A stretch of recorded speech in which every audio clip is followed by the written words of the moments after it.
வணக்கம் மக்களே, நான் சௌமியா. நான் ஒரு 4th year medical student Q யூனிவர்சிட்டியில இருந்து. நான் ஒரு வாலண்டியரா இருக்கிறேன் பிரிட்டிஷ் தமிழ் ரேடியோவுக்கு. அண்ட் இன்றைக்கு நம்ம கோவிடையும் பத்தி வேக்சினேஷனையும் பத்தி பேச போறோம். ஸோ இந்த வைரஸ் இனிஷியலா இப்போ ஐடென்டிஃபை பண்ணாங்கன்னா December 31st in 2019 அது சைனீஸ் மக்களுக்கு ஒரு நியூமோனியா மாதிரி பரவிச்சு. வேர்ல்ட் ஹெல்த் ஆர்கனைசேஷன் அது மார்ச்ல ஒரு பேண்டமிக் டிக்ளேர் பண்ணாங்க. The last pandemic in history was the Spanish flu. அது 100 வருஷத்துக்கு முன்னாடி நடந்துருச்சு. அது பிறகு இப்ப சயின்டிபிக் அட்வான்ஸ்மெண்டோட இப்ப நம்ம கண்டுபிடிச்சோம் டெக்ஸாமெத்தசோன் ஒரு ஸ்டெராய்ட் நல்லா வேலை செய்யுதுன்னு. அதுக்கு பிறகு 3 வேக்சினேஷன்ஸும் UK மார்க்கெட்ல கொண்டு வந்திருக்கிறோம். So that's the Pfizer, AstraZeneca, பிறகு மொடர்னா வேக்சின். ஸோ நம்ம என்ன கண்டுபிடிச்சிக்கிறோம்னா பேம் மக்களுக்கு, ஸோ பிளாக் மக்கள், ஏஷியன் மக்கள், எத்னிக் மைனாரிட்டி மக்களுக்கு கோவிட் வந்துருச்சுன்னா இன்னும் பாதிக்கும் இல்லை வெள்ள மக்களோட கம்பேர் பண்ணி பார்க்கும்போது. ஆனால் வேக்சினேஷன் அக்செப்டன்ஸ் ரேட் நம்மளோட ஏஷியன் பாப்புலேஷனுக்கு கொஞ்சம் லோவர். ஸோ இன்னைக்கு நம்ம யாரோட பேச போறோம்னா டாக்டர் ராஜியோட. அவங்க என்னன்னா ஒரு ஜிபி பார்ட்னரும் ஒரு ட்ரெயினரும் ஃப்ரம் பிராட்ஃபர்ட் இன் யோர்க்ஷயர். அவங்க நம்மளுக்கு இன்றைக்கு வேக்சினேஷனை பத்தி எனக்கு கொஞ்சம் இன்ஃபர்மேஷன் கொடுக்க போறாங்க. ஸோ ஹாய் டாக்டர் ராஜி, எப்படி இருக்கிறீங்க? Hello, hi Soumya, nice to see you. Thank you for having me. It was really nice to have you too. So நம்ம questions-க்கு move பண்ணலாமா? Definitely, yes. Okay, so இப்ப பார்த்தோம்னா கோவிட்னா கோவிடால இன்ஃபெக்ட் ஆயிட்டீங்கன்னா அது 14 days தான் நம்ம isolate பண்ணணும்னு சொல்றாங்க.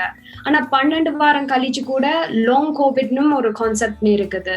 ஸோ chronic fatigue syndromeலாம் பேஷண்ட்ஸ் கொஞ்சம் சஃபர் பண்றாங்க. அந்த fatigue ரொம்ப ரொம்ப இன்டர்ஃபியர் பண்ணலாம் உங்களோட எவ்ரிடே லைஃபோட.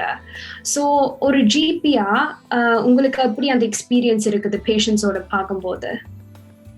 Yeah, definitely. COVID-la we are seeing an enormous impact day-to-day life-la.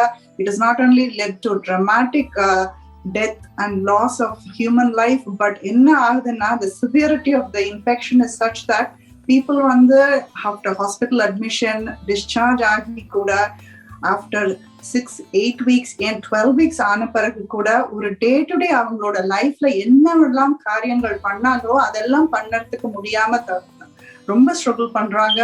What they would have probably done, ஒரு அனாயசமா டெய்லி ஆக்டிவிட்டிஸ் பண்ணதெல்லாம் முடியாம இப்போ they are struggling with severe body pain. They are not able to kind of do anything without feeling breathless. ரொம்ப ஒரு தளர்ச்சி, அதாவது ஃபெட்டிக் and லெத்தர்ஜி இருக்குன்றது தெரிய வருது. They also complain of severe body pain that they are kind of led to lead their life almost in bedridden. இதெல்லாம் விட there is something called as a brain fog. அதனால அவங்களால டே டு டேல focus பண்ண முடியல, concentrate பண்ண முடியல, அதனால ஒர்க்குக்கு போக முடியல. ஸோ இந்த மாதிரி விஷியஸா அவங்க லைஃப் ஸ்டைல் ரொம்ப டிபிலிட்டேட் ஆயிருக்காங்க. அது மட்டும் பிசிக்கல் இம்பாக்ட் இல்லாம mental health has been tremendously affected. They are very severely depressed. They are having a lot of anxiety symptoms, palpitations. Virtual clinic la நம்ம அவங்களோட பார்க்கும்போது கன்சல்ட் பண்ணும்போது they break down and cry, and these are all the normal fit and well people. So இது மட்டும் இல்லாமல் economic and social impactum நிறைய GP பார்க்குறேன். நிறைய people they are getting redundant because they are not able to continue with their job. So it is really heart-rending da sollanum. இந்த COVID oda impact is significant and enormous. Thank you. அந்த symptoms எல்லாம் சொன்னதுக்கு. அது கொஞ்சம் மக்களுக்கு அது தெரியாம இருக்கலாம். ஏன்னா அவங்க சிம்பிளா நினைப்பாங்க ஒரு ஃப்ளூ வந்துட்டு போற மாதிரி தான். ஆனா ரொம்ப ரொம்ப லாங் லாஸ்டிங் எஃபெக்ட்ஸ் இருக்கலாம். So please watch out for Covid. இப்ப நீங்க வேக்சினேட்டராகவும் இருக்கிறீங்க. ஸோ நீங்க டெய்லி ஆக்களை வேக்சினேட் பண்ணி கொள்ளுவீங்கன்னு நினைக்கிறேன். ஸோ நம்ம ஏன் இந்த வேக்சினேஷன் எடுத்துக்கொள்ளணும்? இது ரொம்ப இம்பார்ட்டன்ட் கேள்வி. ஏன்னா இது நிறைய பேருக்கு இந்த கேள்வி மனசுல இருக்கதான். ஏன் வேக்சின் எடுத்துக்கணும்? வேக்சினேஷன் பர்சனல் ப்ரொடெக்ஷன் மட்டும் இல்ல, நம்மளோட இம்யூனிட்டிக்கு மட்டும் அல்லாது நம்ம we might just have a mild infection, we might just be an asymptomatic carrier even. அதனால நம்மளால ஆனா மத்தவங்களுக்கு பரவும். ஸோ இந்த டிரான்ஸ்மிஷன் அப்படின்னு இன்ஃபெக்ஷன் பரவறனால நம்ம யார் கூட இருக்கோமோ அவங்க we are putting them at a risk. நம்ம மட்டும் இன்ஃபெக்ட் ஆகாம, நம்மளுக்கு மட்டும் சிம்டம்ஸ் இல்லாம நம்மளால மத்தவங்களுக்கு அது பாதிப்பை அளிக்கிறது. ஸோ இப்ப ஃபேமிலியில எல்டர்லி பீப்புள் இருக்கலாம், அல்லது clinically vulnerable group, they might be diabetic, they might have heart problems, chronic neurological problems like multiple sclerosis, இந்த மாதிரி நிறைய other people they are highly vulnerable. So அவங்களுக்கு பரவுது. ஸோ ரெண்டு விதத்துல ரொம்ப ரொம்ப important, personal protection, but also நம்மளுக்கு எல்லாம் as an individual we are part of a society. நம்ம சொசைட்டிக்கும் பாதுகாக்கணும் அப்படின்னா வேக்சினேஷன் கண்டிப்பா தேவை. நம்ம அனைவரும் எடுத்துக்கொள்ள வேண்டிய விஷயம் அது. அது உண்மைதான். இப்ப நம்ம கூடி இருக்கிற மக்களையும் நம்ம காப்பாத்தணும். சோ அது நம்மளுக்கு ஒரு சொசைட்டல் ஆப்ளிகேஷன் கட்டாயம் இருக்குது எடுத்து கொள்றதுக்கு. சோ கணக்கு பேஷண்ட்ஸ் வருவாங்க உங்களோட கிளினிக்கு. What are the commonest concerns? அதுக்கு பிறகு நீங்க அதை எப்படி அட்ரஸ் பண்றீங்க?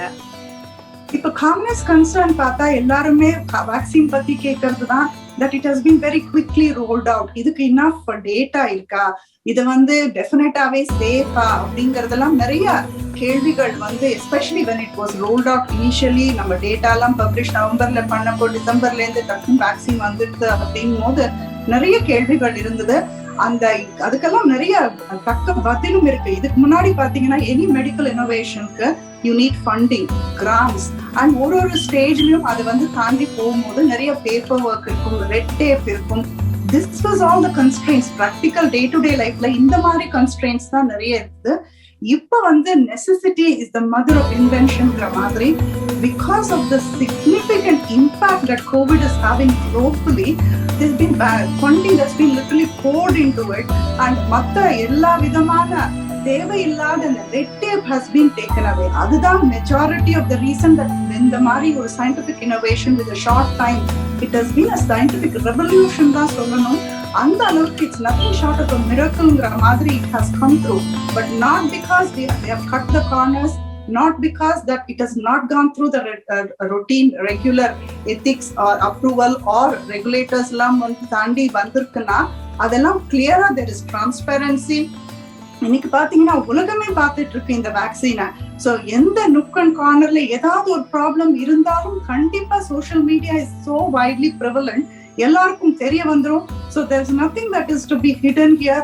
There is clear transparency of the data and it is promising and reassuring. So இதுதான் நிறைய பேஷண்ட்ஸ் கேட்கிற கேள்வி வந்து, இது சேஃபா அப்படிங்கிற கேள்விதான். இது நியாயமான கேள்வி, ஆனா அதற்கு தக்க பதிலும் இருக்கு. We have evidence to show that it is safe and effective.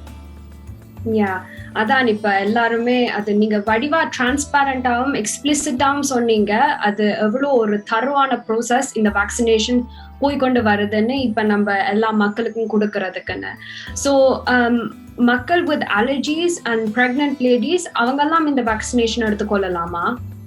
இதுவும் ரொம்ப ஆப்டான கேள்வி. எதுக்குன்னா இந்த வைரஸ் வந்து எப்படி வேக்சின் கொடுக்கும் போது யாரெல்லாம் எடுத்துக்கொள்ளலாம்னா, இது வரைக்கும் இது கிளியரா வந்து இதுக்கு முன்னாடி யாருக்காவது அனாஃபலாக்டிக் ரியாக்ஷன், அதாவது அவங்களுக்கு lips and tongue lumps swell ஆகி அவங்களோட பிரீதிங் காம்ப்ரமைஸ் ஆயிருந்ததுன்னா ஏதாவது ஒரு வேக்சின்னால, சோ அந்த மாதிரி மக்கள் வந்து வேக்சின் எடுத்துக்க வேண்டாம். சீரியஸ் அலர்ஜிக் ரியாக்ஷன்ஸ் இருக்கிறவங்களும், அண்ட் ஆல்சோ இந்த இண்டிவிஜுவல் வேக்சின்ல இன்கிரீடியன்ஸ் இருக்கு, அந்த இன்கிரீடியன்ஸ் அண்ட் ஆல் தட், அதுல ஏதாவது ஒரு காம்பனன்ட்டுக்கு if they are known to have allergic reaction, adum serious allergic reaction, they have been clearly advised not to take the vaccine.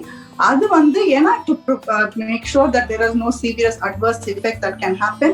நீங்க இன்னொரு part கேட்டீங்க, pregnant women, understandable concern தான். There is nothing to say that இந்த vaccine கண்டிப்பா எடுத்துக்கொள்ள கூடாதுன்னு, but at the same time we don't have all the data to say it can be routinely administered to every pregnant woman. வருஷ கணக்குல decades கணக்குல ஆகும் pregnant womenக்கு ஒரு medication சேஃபா. இப்போ ஒரு பாராசிட்டமால் வந்து நம்ம உறுதியா சொல்ல முடியும் that because we have tried and tested over years and years, நமக்கு தெரியும் கிளியரா அது எடுத்தா pregnant womenயும் சரி அந்த unborn childயும் எந்த விதத்திலையும் பாதிக்காதுன்னு. ஸோ அந்த அளவுக்கு டேட்டா நம்மளுக்கு வந்து கண்டிப்பான உறுதியான டேட்டா வரதுக்கு டைம் ஆகும். So we are not clearly in a position to say இது எல்லா ரொட்டீனா pregnant womenum எடுத்துக்கலான்னு. But if they have received the risk versus benefits in பார்க்கும்போது, if they are clinically vulnerable group, the advice is at the moment, yes, you can take it, but individually அவங்களோட GPM or அவங்க கன்சல்டன்ட்டையும் கண்டிப்பா கேட்டு தெரிஞ்சுக்கிட்டு அதுக்கப்புறம் vaccine எடுத்துக்கொள்ள வேண்டும். நல்ல அட்வைஸ் கொடுத்தீங்க. ஸோ இப்போ வேக்சினேஷன் பார்த்தீங்கன்னா ஃபைசர் வேக்சின் எஃபிகசி 95%, அதே ஆஸ்ட்ராசெனிகாட எஃபிகசி 70%. ஸோ இந்த வேக்சின்ல எது நல்ல வேக்சின் நீங்க சொல்லுவீங்க? இதுல எல்லாமே இது ரொம்ப another important கேள்வி, எல்லார் மனசிலும் ஏற்படுற கேள்வியும் கூட இது என்னன்னா, இப்ப Pfizer and Moderna ரெண்டுமே mRNA vaccine methodology, whereas AstraZeneca is the vector vaccine. So they are different methodologies la vandalum data clear-ஆ சொல்லுது they are all equally in fact efficacious in different ways. இப்ப AstraZeneca vaccine clear-ஆ it is showing that it can reduce the severity of the infection as well as transmission. So அந்த வகையில பார்த்தா individual பாத்தீங்கன்னா every vaccine has showing very promising data and reassuring data. So எந்த vaccine கிடைக்குதோ அந்த வேக்சினை எடுத்துக்கொள்ளும். ஏன்னா vaccine ration. So இந்த அளவுக்கு தான் நம்பர்ஸ் இருக்குங்கிறனால எது கிடைத்தாலும் that is the best option that you have and நம்பிக்கையாக எடுத்துக்கொள்ளலாம் because they have all been showing promising data. Good. அதுக்கு பிறகு நான் என்ன கேட்க போனேன்னா, இப்போ புது ஸ்ட்ரெயின்ஸ்லாம் கொண்டு இருக்குதானே. இப்போ சவுத் ஆப்பிரிக்கால எல்லாம் ஸ்ட்ரெயின்ஸ் கண்டுபிடிச்சிருக்காங்க, யூகேல கூட கணக்கு ஸ்ட்ரெயின்ஸ் கொண்டு இருக்குது. இந்த வேக்சினேஷன்லாம் அதுக்கெல்லாம் like will it work against them as well? That again because என்னன்னா நம்ம வேக்சின் முதல்ல கண்டுபிடிக்கும் அந்த பீரியட்ல இந்த நியூ வேரியன்ட்ஸ்லாம் இல்ல. But this is something that we will constantly see. The viruses have a tendency to mutate and it is about survival of the fitness. Every virus like over the time நம்மளுக்கு தெரியறதெல்லாம் பாத்தீங்கன்னா ஏன் flu vaccine every year குடுக்குறோம்னா viruses constantly mutate because they want to survive too. நம்ம face mask போட்டு social distancing பண்ணி vaccines மூலமா நம்மளை எப்படி protect பண்ணிக்கிறோமோ viruses want to protect themselves so they mutate. So புதுசுல நம்மளுக்கு we weren't sure, but again clearly Pfizer and subsequently now Moderna as well have published their data which is showing that these strains are also effectively curtailed by these vaccines and the efficacy still stands, and thereby at this point in time நம்மளுக்கு இருக்கிற vaccines protection இருக்குன்னு தெரியும். But over time these viruses will continue to mutate. அதுதான் நிதர்சன உண்மை. அதனால நம்மளுக்கு ரெகுலரா boosters vaccines போட வேண்டி இருக்கலாம். Maybe in a year's time, might be a longer. It's like watch this space and see. Things will rapidly change and evolve as well. But adukku in the especially particularly pathina in the mRNA vaccine technique, they can very quickly tweak it. So that is why the scientific advancement is so very promising that things though will change, we can also adapt and change accordingly. Thank you in the information ஏன்னா இந்த நம்ம நினைக்க மாட்டோம் இவ்வளோ குயிக்கா strains எல்லாம் உருவாகும்னு. ஆனா நம்மளோட வேக்சினேஷன் அதுக்கும் வேலை செய்யும்னா it's very very positive news. So என்ன ஒரு குவெஸ்சன், நீங்க வேக்சினேஷன் எடுத்துட்ட பிறகும் உங்களுக்கு கோவிட் வர்றதுக்கு சான்ஸ் இருக்குதா? Yes, அதனால தான் இப்ப நான் as a frontline worker have had the first and the second dose of Pfizer vaccine. But still, when I go outside, I wear mask. I ensure social distancing irukku. When I see my patients, I ensure to wear my protective gear because we still don't know endha alukku 100% efficacy irkuman theriyadu. And there have been incidences and articles which are clearly showing that people rendavathu vaccine edutha paragum that they can test positive. But aanalum avanga test positive aanalum serious nature of the infectionum seri alladhu to the extent that they have to get admitted indha alavukku innikku varaikum illa. So yes, you can test positive, but the protection that is given by the vaccine is such that you should be able to combat any severe infection. So andha nelmela dhaan namu ipo irukom. Thank you for clarifying that. என்ன கணக்காக்கள் believe பண்றவங்க vaccine எடுத்துட்ட பிறகு sometimes உங்களுக்கு கோவிடே வராதுன்னு, but we can never be 100% sure. So இப்போ vaccination roll out ஆக மக்களுக்கு இப்போ லெட்டர்ஸ் கொண்டு இருக்குது வர சொல்லி வேக்சினேஷன் எடுக்கிறதுக்கு. some மக்கள் they feel that அவங்க என்னன்னா